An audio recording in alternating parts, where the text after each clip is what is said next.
you may do so at MoneyTalk Mel.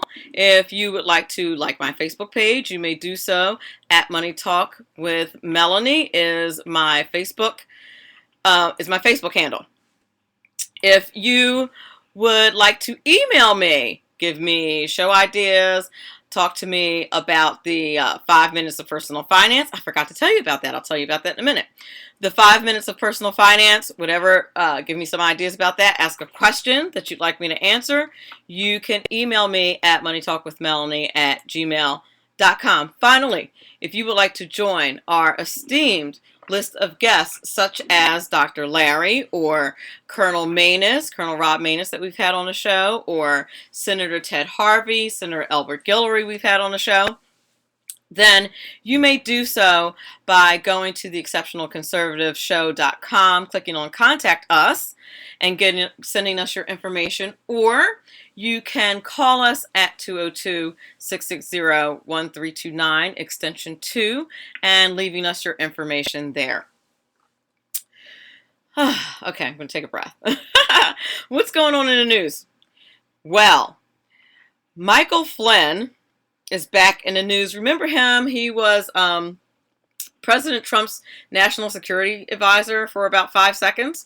Well, he's back in the headlines, and the reason why is because apparently it looks like he did not follow the law, and that's not good news on a couple of fronts. Here's how. Apparently he took some money from Russia without asking permission from the army. He's also a retired 3-star army. And, you know, when you are negotiating with foreign countries and you have any type of relationship that way, you are supposed to get permission from the army first. And apparently it looks like he did not do that. Jason Chaffetz, who's the House Oversight Chair, said yesterday that he didn't have any evidence that he did that the right way, and that there was no evidence that he was transparent about it. So that's not a good situation. And apparently, Acting Attorney General Sally Yates had given the White House a heads up about it, said that Flynn lied about it. Some transcripts showed up that indicated that. Now, you know, there's some issues about how those transcripts were obtained, which is a whole nother, that's a whole nother ball of wax. But at this point, that's neither here nor there. Now, in the meantime, Michael Flynn offered to testify in front of Congress for immunity, and there's nobody has given a yay on that, which is kind of interesting. But Sally Yates is going to testify, so keep your eyes on that one. That's now the real long and short of this situation is, what's Flynn got to offer up on Trump? That's what's that's what the real deal is. Does he have anything to offer up on Trump? Because this whole thing was discovered because they were investigating Trump on his relationship with Russia and on Russia's interference with the election, and whether there's any connection there. So that's all this whole thing is really about. So it's a whole. There's a lot here. So keep your eye. It's like a big soap opera, man. It's ugly.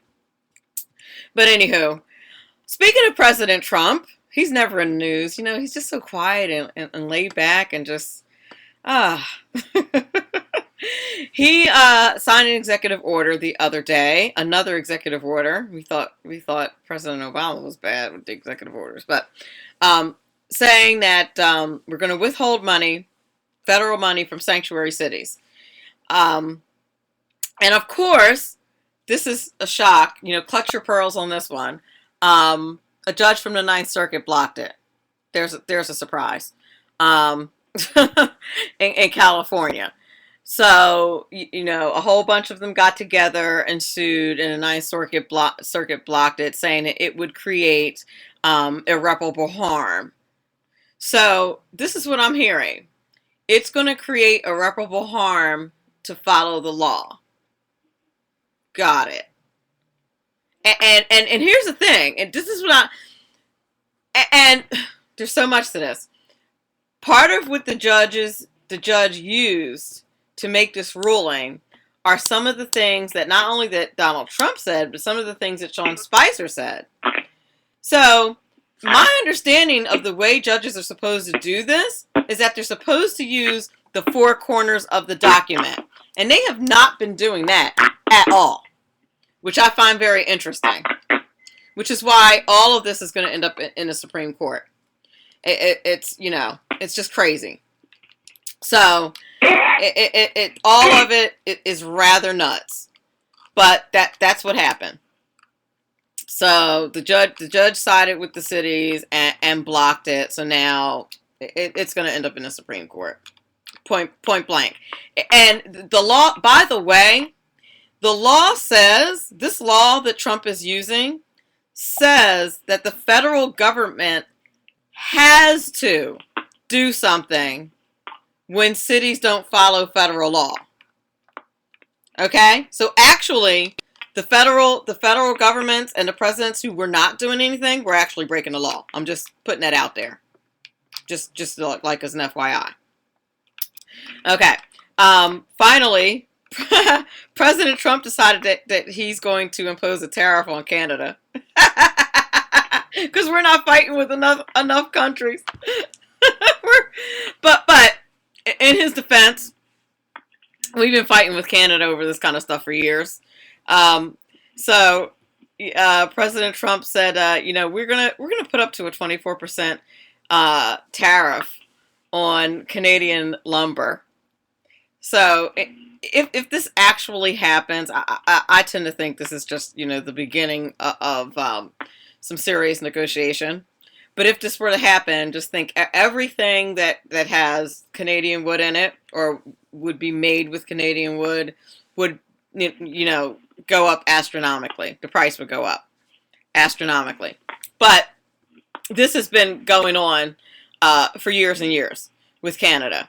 And we're about to go into renegotiations with NAFTA, which is a free trade agreement that we have between Mexico and Canada and ourselves. So this is just, it's tactics, but it's kind of entertaining, I suppose, in a way. Probably not for Canada, but I mean, for those of us who are watching this kind of stuff, it's kind of funny. But anyway, to watch him work. Hopefully it's going to turn out well for the United States. So it's 10:15, which means it's time for us to go into a break. I'm very excited to talk to Dr. Larry Fedewa on the other side of the break. We will be back in a couple of moments. You are listening to Money Talk with Melanie. China gets a pastor arrested. Hello, I'm Ron Edwards. Just like their communist-oriented comrades in places like Berkeley University in California, Chinese government officials are not very fond of Jesus Christ, free speech, or general personal liberties. In recent months, China's communist regime has been cracking down even more than usual on those believing in Christ. Just recently, Pastor Zhu Zhuangjiang was arrested after leading a group of Christians in singing the Christmas classic, Yes, Jesus Loves Me. Officials stated that the song was an illegal religious activity. So often we in the United States take our religious liberty and freedoms for granted. Unfortunately, as more and more generations of American students are indoctrinated against our constitutionally limited republic form of government, we the people face a greater chance of losing our own liberties. Christians are perhaps the most persecuted group of people on earth. Even here in America, the mere mention of Jesus Christ can get you suspended from school or even ostracized at the workplace. But even in the throes of global bigotry against Jesus, the worst thing Christians can do is cower in a corner and accept being the whipping post of the world.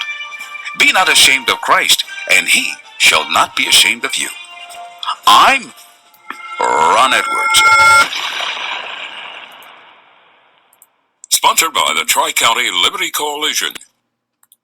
I'm David Longoria, trumpeter and singer. Join me Saturday, May 20th as we celebrate the 19th annual White House Day of Prayer. We will join together for prayer and uplifting and leave our politics behind. There will be leaders from across the country as well as artists singing and praying together for our people, our nation, and our leaders. I will be joined by a 1,000 voices choir as we perform my new song of unity, We Are One. Come to the White House lawn in the Ellipse Park, Saturday, May 20th, 10 a.m. to 5 p.m. Register now online for free at whitehouseprayer.org.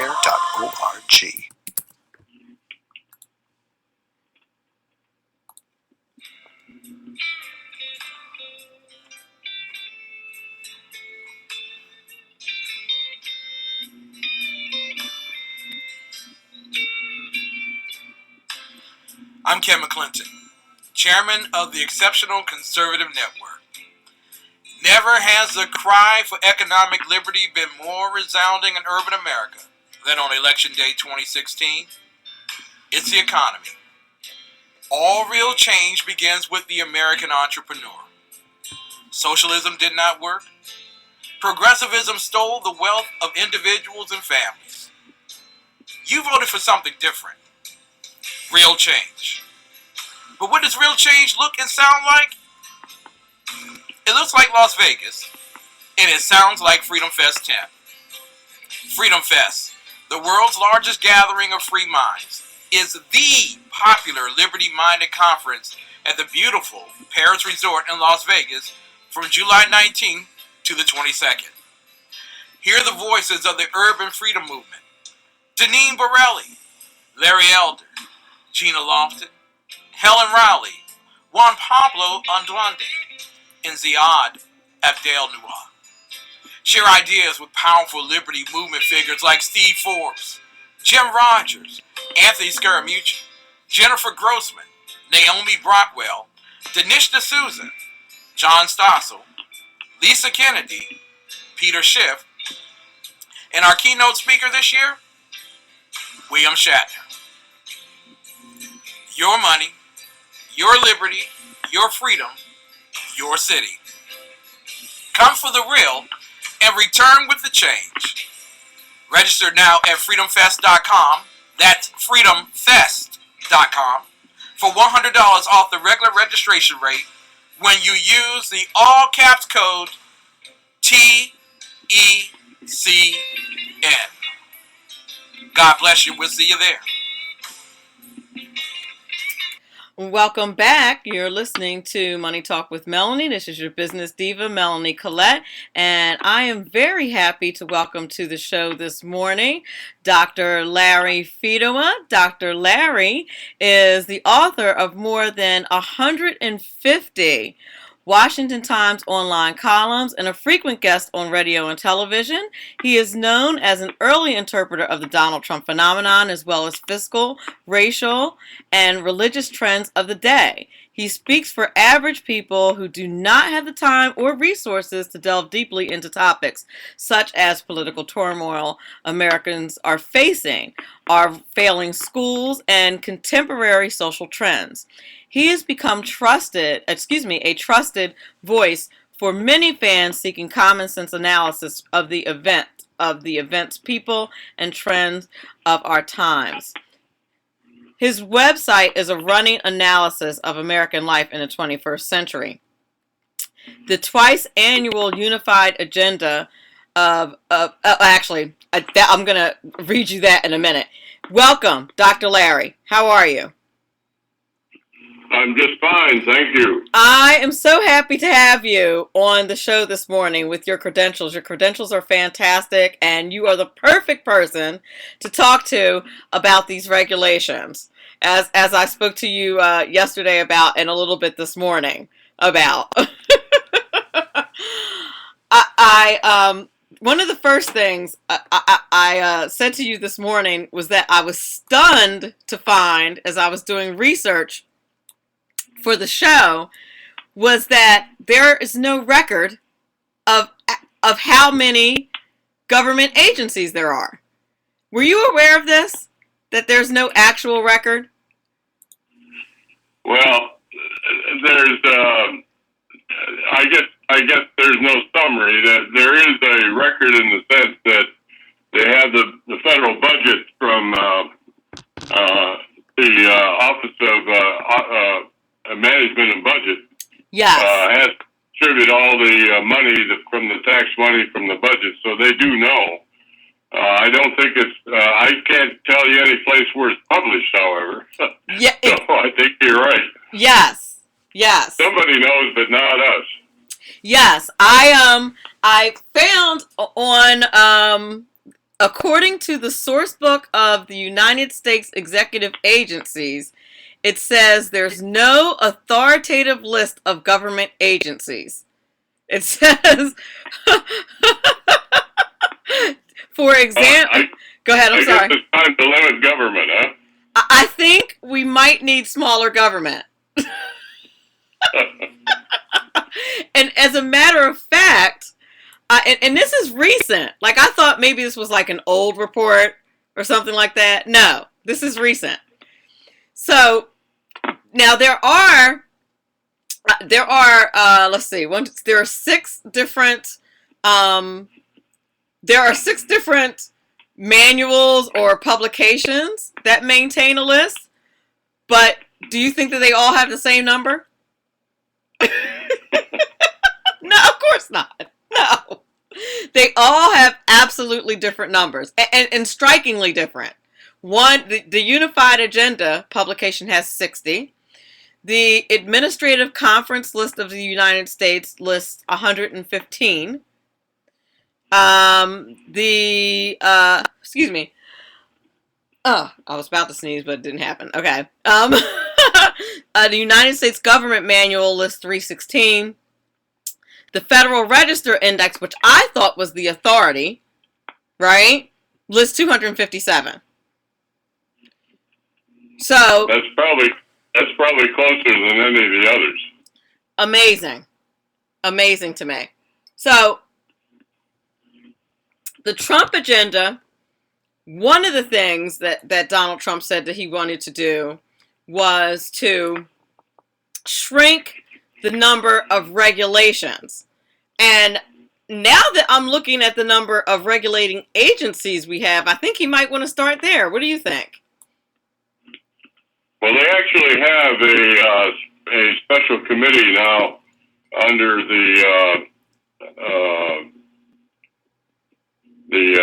the White House that is charged with coming up with a blueprint for reorganizing the federal government, and that's exactly the kind of thing that they're looking at, and they expect to make as a major priority, I would think, and probably later this year.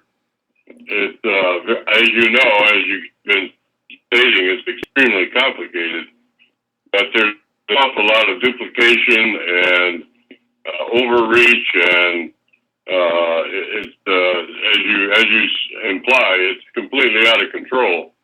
And frankly, it's extremely important because the bureaucracy stands between the laws, which are enacted by Congress and the president, and the people, because that's exactly what all the bureaucracies do. They establish all the regulations as how to apply and how to interpret the laws that are passed by the Congress and signed by the president. So it's extremely important that there be real significant oversight of the regulatory agencies, but frankly there is very little. It's based upon what's the latest headline. If there's a headline that comes out that is critical of some regulation or regulatory issue, then that's the one that the Congress takes a look at. But the interesting thing is that this really what is the most dramatic accomplishment, in one sense, of the Trump administration so far, because they have instituted over 30 executive orders and another 30 what they call congressional disapproval of various regulations. And those are probably equally important to diminishing this regulatory environment that we have. So he's very much on the track of trying to get his arms around this particular issue. But frankly, it's really, really, really hard because there is a lot of complicated and massive type of management that it needs to be done, and that has not really been seriously been done probably since Harry Truman. Absolutely. And now, let me ask you, these regulators, when they write these regulations, they are basically the law, right? I mean, can you violate these regulations? Yeah, what happens is that after a law is passed by the Congress, signed by the President, and then it is turned over to the relevant agency, and they spend some time, sometimes a lot of time, working out all the regulations that they think ought to interpret or apply the law as passed by the Congress. And then they publish that, what they intend to establish as the regulations in the Federal Register, and they have a certain time for public comment, which is usually between 90 and 180 days. So there's usually a long period of inactivity between the actual signing of a law and the actual beginning of actual implementation, because they can go out and frequently do go out to various parts of the country and hold hearings as to anybody that wants to object to the regulation before it's enacted. And that frequently ends up meaning that there's change to the modifications and adjustments to the language of these regulations. So that it can easily take a year between the time that a legislation is signed and the time when it actually begins to be enforced. But then, of course, you have the same kind of issue that you have in any kind of enforcement, and that is you have the individuals who are the enforcers, the individual people, and a lot of times the culture that pervades a particular agency makes the implementation or the enforcement of these regulations even more onerous than it was ever intended to by the Congress. I mean, a good example of this is the Dodd-Frank law, which was supposed to change all of the way that the banking industry impacted the U.S. economy, and it's become now something on the order of one estimate is $2 billion just for the companies, the banks, to do the paperwork that they have to do to submit to the enforcers. That's not even the cost of the enforcement. It's the cost to the banks to try to comply with the regulations. And that's one of the first things that the Trump administration signed an executive order saying that that was not going to be enforced as such. There's a lot of detail to that, which your listeners probably would not appreciate at this point. But, right. There's such things as the Volcker rule,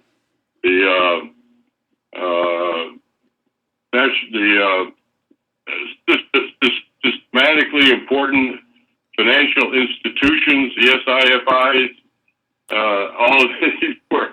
This is all part of what is being revoked, by the way, by the Trump administration. So right. they're taking a shot at it, but it's it's a long, hard road.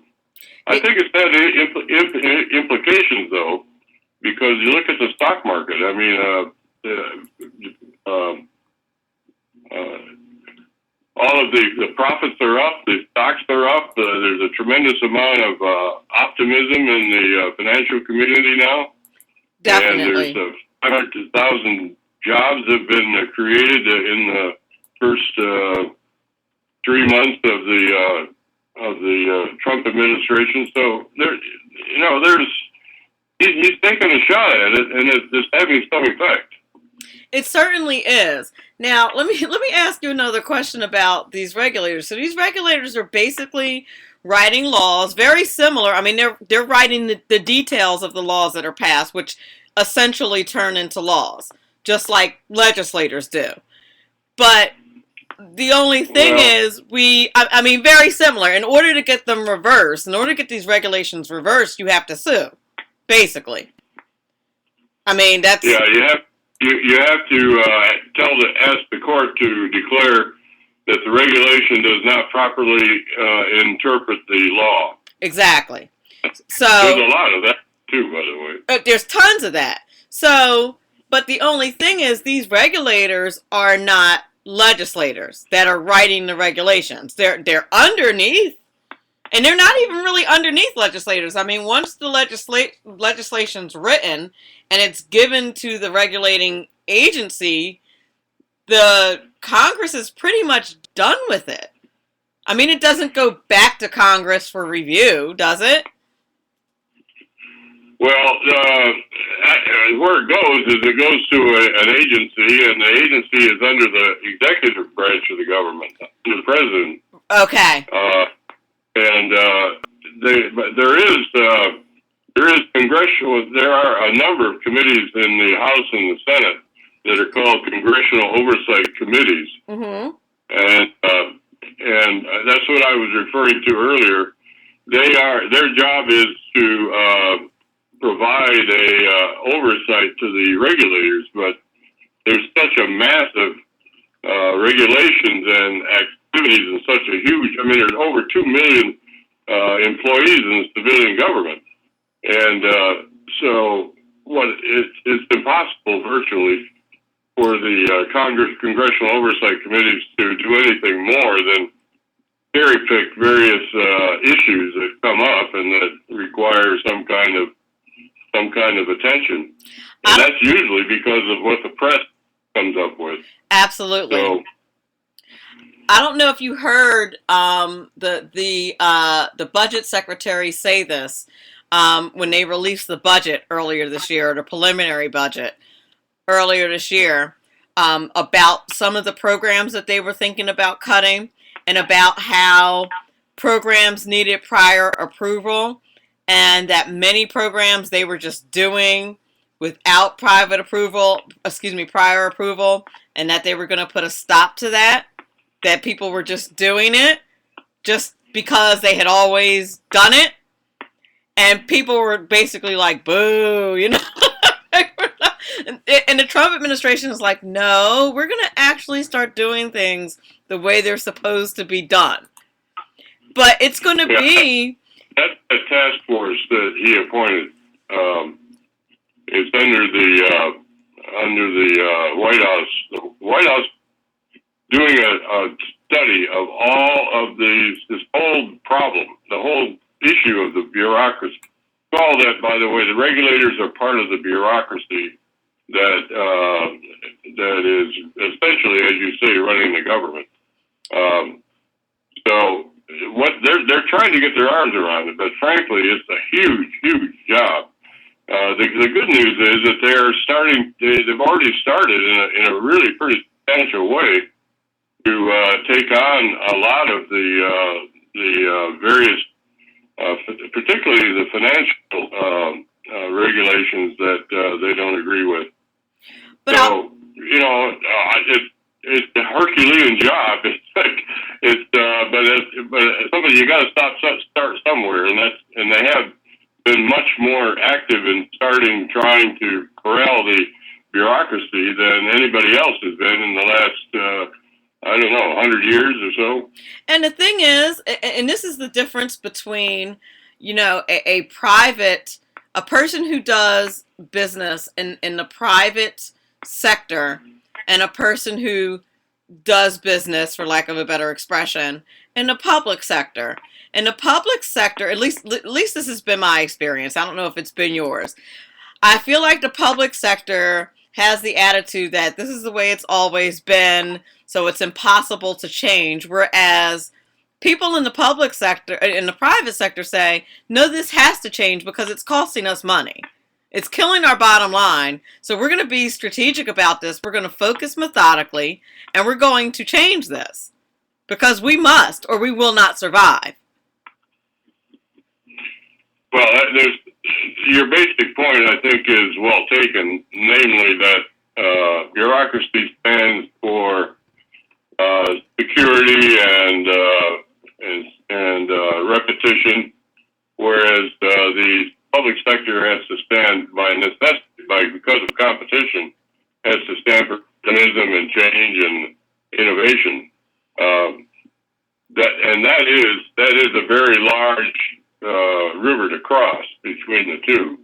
However, the bureaucracy is I can give you an example.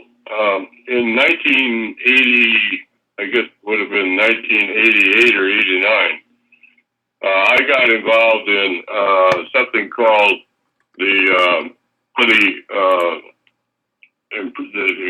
quality movement in the government. And that was a very, at that time, digital technology was coming in very, very strongly in the private sector, and it was really changing business and changing manufacturing and everything else. And if you're old enough, you remember that. Right. But in the government, they were still using computers that were Wang. Wang was a desktop. It was a word processor, really. It was what we would call today a Word type of. But there was a whole computer company. It was completely out of date even then, but they were not going to accept the idea that to improve management meant partially that you had to take a look at digital technology and figure out, what some of the improvements in the private sector were. I worked on that from the end of the George Bush administration right through to the about 4 years later. It took 4 to 5 years just to get the GSA, which is the General Services Administration, to accept the idea that computer software and computer processes were part of management improvement. I finally got the victory because we had a big fight with them, and I was able to get the Vice President Albert Gore to take our part. But it took really almost 10 years for the government to accept the idea of computers were part of management. That's complete insanity. We're up against the break right now. When we come back, I want you to talk about what you think will happen if the Trump regulatory agenda is successful, just like what you the example you just gave. I want to talk a little bit about that and a little bit about where my audience might be able to read some of your stuff.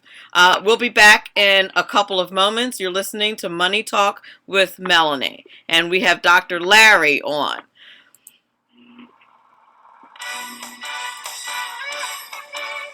Hello, this is Leslie Ann Stoffel with The Real Clear Israel.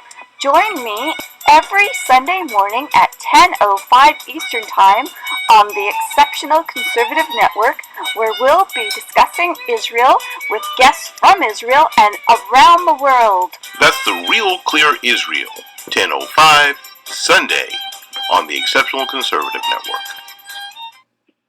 Good morning. I'm Michael Wright. And I'm Shannon Wright. Okay, folks, that's not how it goes. I think I'm Shannon, and you're Michael. Yeah. Okay. We are The Right Way with Shannon and Mike. Join us from 7 to 9 a.m. Eastern Time. Live on SHR Media. And on TECN.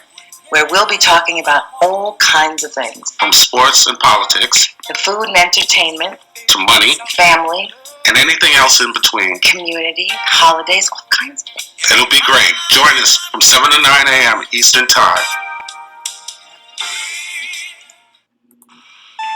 Human by race, Christian by faith, American by nationality, conservative by choice.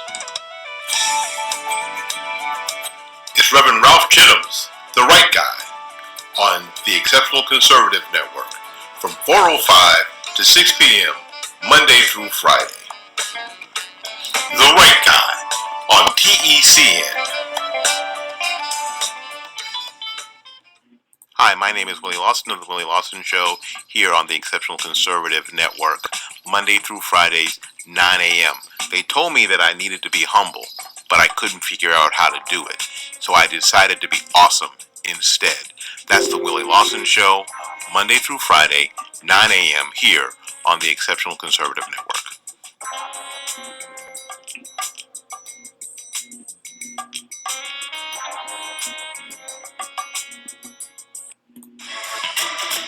From the war front to the streets of our nation's capital, men of faith, Dr. Michael Jones, the underground professor, and Kenneth McClinton, the exceptional conservative, bring both constitutional gravitas and spiritual perspective on today's issues to the most influential Christian urban talk show, 9:05 p.m. Eastern, Thursdays.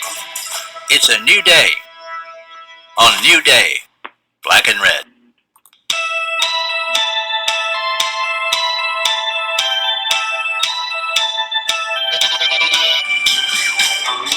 Hey, it's Jersey Joe from the Reaver, Common Sense.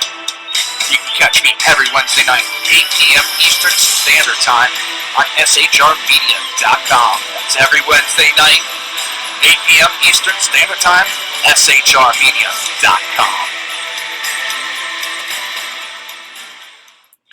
The bloviating Zeppelin.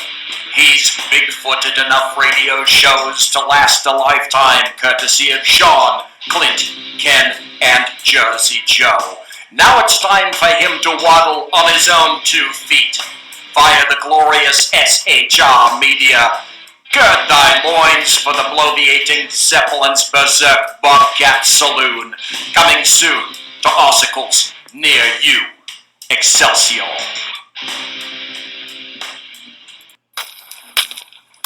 Times are dark. The people are misled by corrupt politicians, lied to by establishment media, and deceived by the false messages of Islam. A nation looking for direction needs a guide. It needs a man with a cane.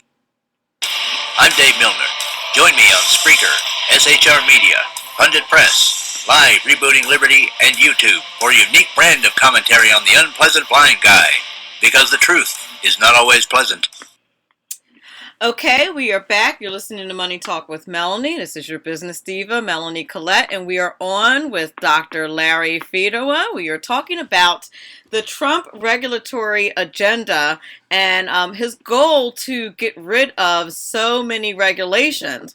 And we were discussing the fact that there are so many regulators and just the size of the government. And I asked Dr. Larry before the break, what would happen if Donald Trump was actually successful? You were talking about, Dr. Larry, how it's such a Herculean task that he has attempted.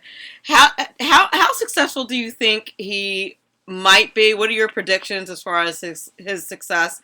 And what do you think will happen? How do you think it'll affect the government if he actually is successful, or even has some measure of success? Well, he's attacking it in 2 ways. One way is through the budget, and he is giving the Democrats serious heartburn on the basis of his new budget, because he's transferring a lot of the money from energy, the energy department, and to the military, and $49 billion. And he's cutting down very significantly the contribution to the United Nations, the billions of dollars we spend with them. So he's attacking the problem at the root, which is the budget, because in the United States federal government, the most sacred thing is probably not the Bible or the Constitution; it's the budget. You got that right. So the first thing is that he's doing is he's changing the priorities very significantly away from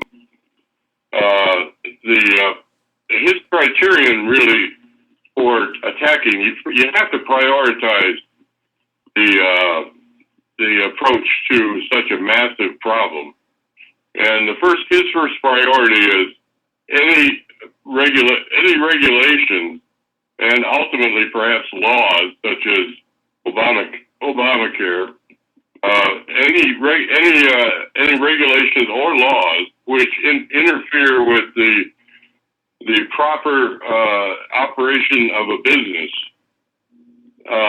have to go, and those are the ones that he is looking for, and the ones that he's already attacked significantly, very significantly. For example, he approved the pipeline and all of the reductions of the energy department's rules against coal. Yep. And that, by the way, is also one of his big priorities, which I personally think is maybe the most important part of his entire agenda, and that is to make America the energy capital of the world. We should be. And we have the capacity. There are a lot of problems that we have, particularly coming from the Democrat Party. But also, for example, we have 26% of the entire land mass of the United States, the 48 contiguous states. 26% is federal land.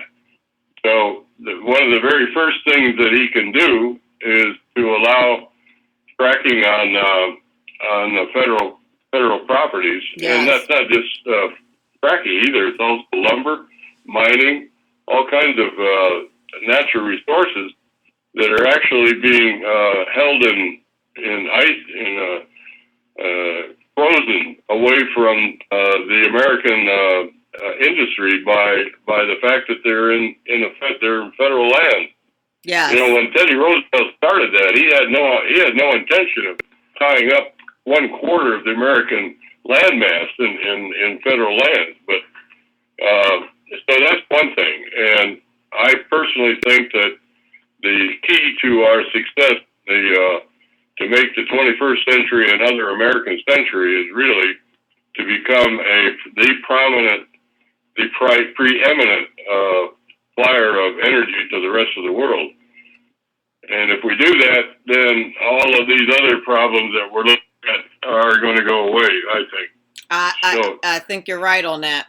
I think you're right. Before I let you go, can you please tell the audience how they can get in touch with you and how they can, there's some great information on your website. Can you tell them your web address and any other things that you have going on that you'd like to tell the audience about? Okay, my website is www.mypoliticalinsight.com, and that has a lot of different things, including my columns, but also other things that I've been writing.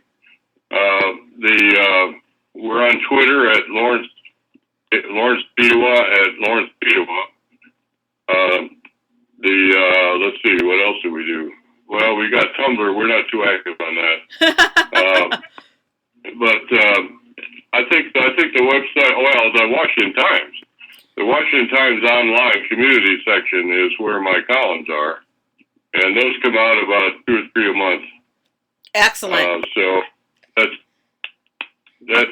We also have some rebroadcasts of some of my radio and television interviews on the website. So Yes, you definitely want to hit him up there. Some excellent, excellent commentary there. I looked at a lot of it doing my research, so you guys definitely want to look at it.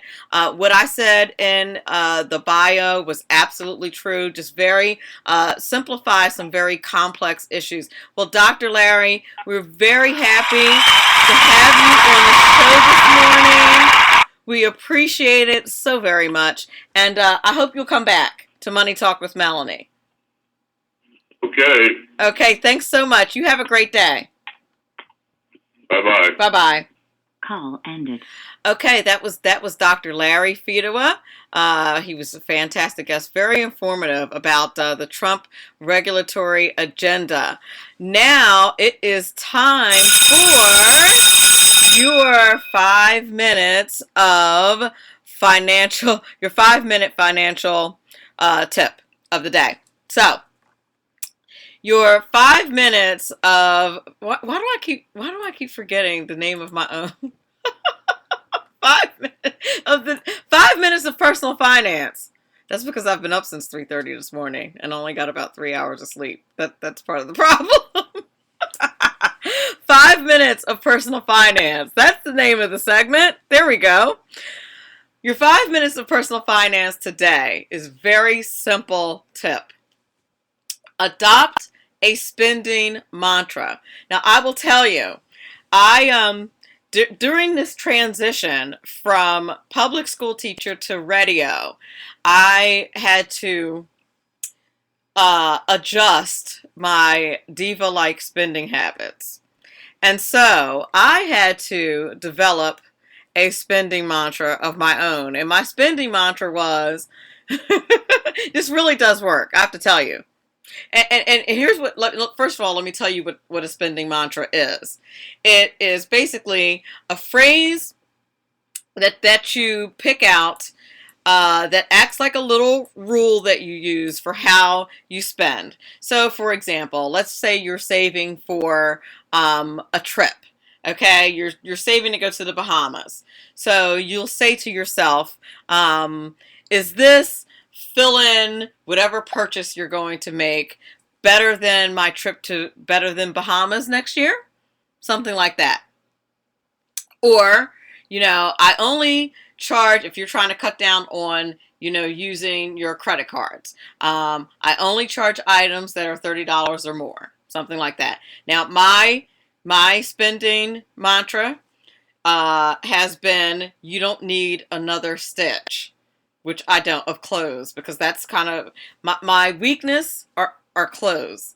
And I'm a huge thrift shop person. Like, I love bargains and the thrift, like I'll go to the thrift shop in a New York minute. Mainly because I like to have different clothes than everybody else, and I just like unique pieces and stuff like that. So and then you can like excuse the shop, like when the jacket only costs like $9 and you can like easily dismiss your spending, but not when you're trying to not legitimately spend no money. So when you're trying to spend no money, then you need to adopt a mantra that says that, and it's been working. Like, I don't think I've bought clothes in like a good while, because I don't need any clothes. So so my spending mantra has been like, you don't need another stitch, and I don't. So your personal finance, your 5 minutes of personal finance today is to adopt a spending mantra. It really does work. And just repeat it to yourself in your head to accomplish your financial goals. And we are going to be back in just a moment after this commercial break.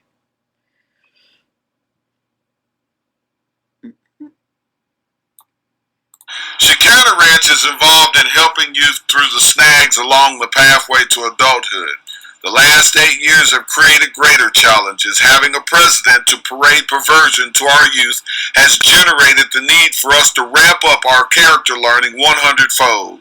Today's youth are confused, and our goal is to give them a fresh understanding of creation, moral clarity, respect for authority. In short, restore absolutes and boundaries. Boys are born boys and girls are born girls, God's design.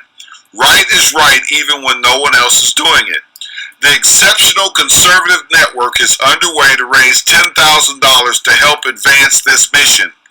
Together, let's reverse the confusion aimed at our youth. Don't be a spectator. Go to our donation portal and make your financial contribution now. Your gift goes toward helping youth get clarity, moral clarity. Thank you. Donovan Larkins, founder and president of Chicana Ranch Youth Foundation, offers a sincere opportunity for you to protect children from molestation and sexual abuse and help abused children receive their healing. In addition, Pastor Larkins is joining forces with the Exceptional Conservative Network to raise awareness of the growing crisis of unsolved homicides, missing persons, and sex trafficking in urban America. Help us raise $10,000 to care for over 300 abused children at Chicana Ranch this summer and put an end to the grief and unnecessary loss of life of unresolved homicides, missing persons, and sex trafficking. Go to the Exceptional Conservative Network homepage at theexceptionalconservativeshow.com and donate today. I want to thank Dr. Larry Fedewa for joining us today. I want to thank everyone in the chat, Ms. Claudia, Mr. Ron Edwards, Deborah, Frazier, thank you so much for hanging out today. You guys are fantastic. I appreciate it. I love it.